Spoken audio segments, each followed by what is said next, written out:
राशि चक्र की दशम राशि यानी कि मकर राशि की आज हम बात करने वाले हैं कि आपके लिए मई का महीना क्या बड़े बदलाव लेकर आ रहा है। आपकी राशि के स्वामी है शनि, जिनके ऊपर से मंगल का गोचर हो रहा है और वो भी त्रिषाढ़ाय भाव में यानी कि तीसरे भाव में।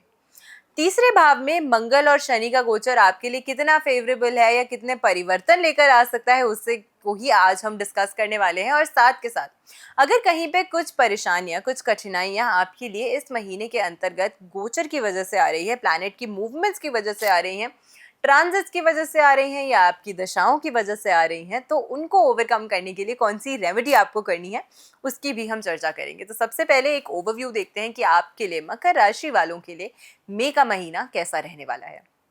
नमस्कार, मैं हूं आचार्य सावी सिंह और मकर राशि की अगर हम बात करते हैं, देखिए आपकी राशि के स्वामी है शनि, जो कि तीसरे भाव में प्लेस्ड है यानी कि मीन राशि में, और इसके ऊपर से मंगल का भी गोचर हो रहा है।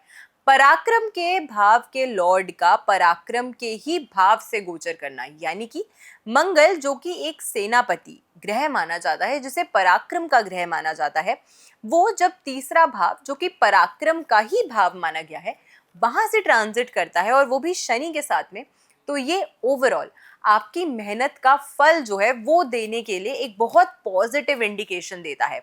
इस समय ना आप मेहनत करने से डरेंगे और लोग आपकी मेहनत को रिकॉग्नाइज भी करेंगे, उसकी सराहना भी करेंगे और उसके बेसिस पर आपको अपने जीवन में काफी बड़े अच्छे पॉजिटिव परिवर्तन जो है वो भी देखने को मिलेंगे।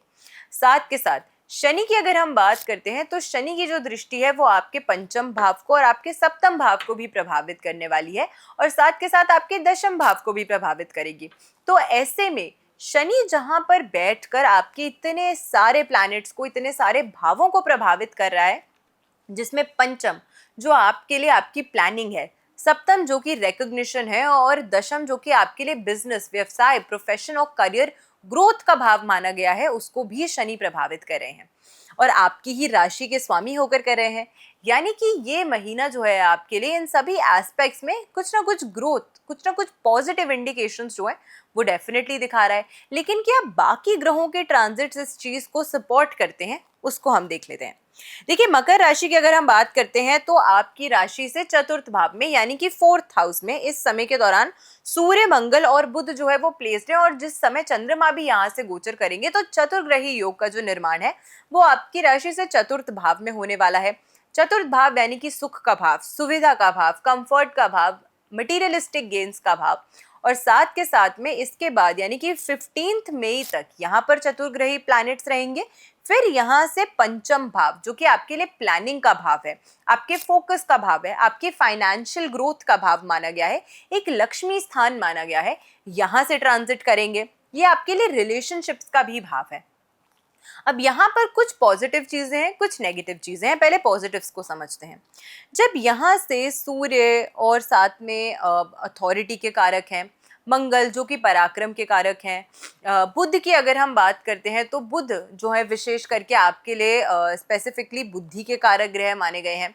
ये जब फोर्थ हाउस से ट्रांजिट करते हैं तो मटीरियलिस्टिक गेन्स हासिल करने के लिए आप इन तीनों चीजों का इस्तेमाल करेंगे, यानी कि बुद्धि का भी, अपनी वाणी का भी, अपने बल का भी और अपने कॉन्टैक्ट्स का भी।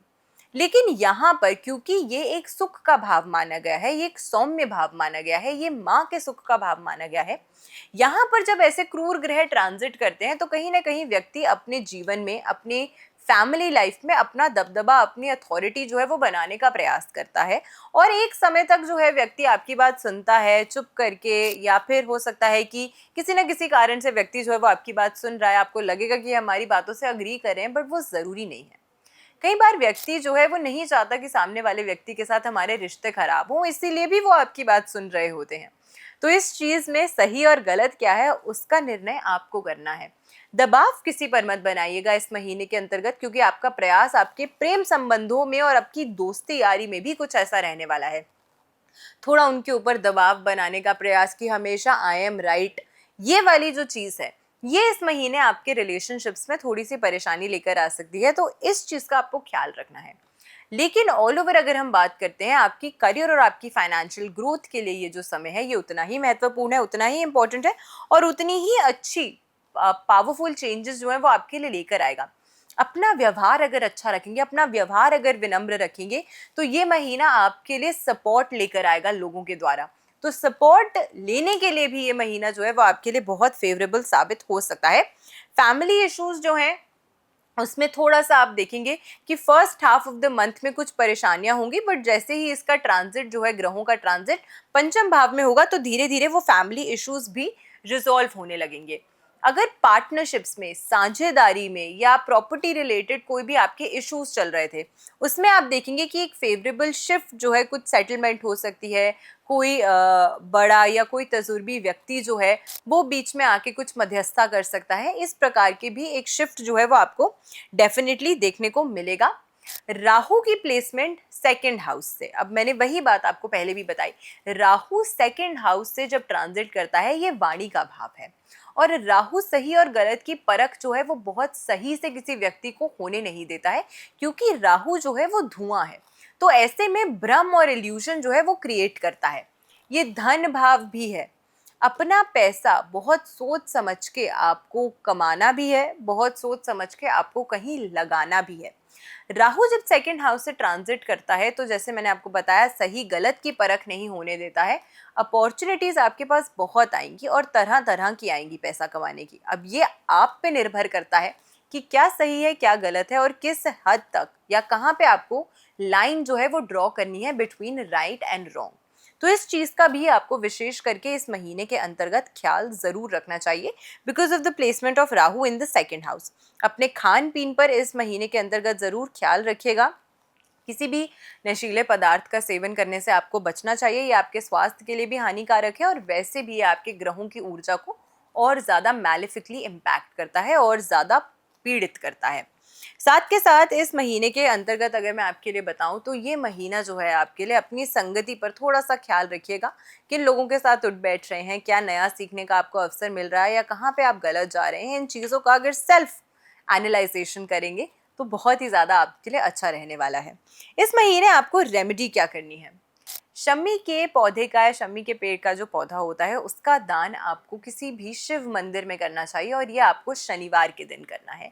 किसी भी एक शनिवार के दिन आप इस उपाय को कर सकते हैं, और इससे बहुत ही ज़्यादा फल जो है वो आपको देखने को मिलेगा। शिव मंदिर आसपास नहीं है तो फिर आप शनिदेव के चरणों में भी अर्पित कर सकते हैं, वरना अधिकतर लोगों के घर के आसपास शिव मंदिर या शिवालय जो है वो होता है, तो वहाँ पर आप एक शमी का पौधा जो है उसका दान आप कर सकते हैं। ये आपके लिए बहुत ज़्यादा शुभता जो है आपके जीवन में लेकर आएगा। अगली राशि जिसकी हम बात करने वाले हैं वो रहेगा कि कुंभ राशि वालों के लिए मई का महीना क्या कुछ खास लेकर आ रहा है। तब तक वीडियो को ज़्यादा से ज़्यादा लोगों तक शेयर कीजिएगा, हमारे चैनल के साथ यूं ही जुड़े रहिएगा, और अगली वीडियो का इंतज़ार कीजिएगा। नमस्कार।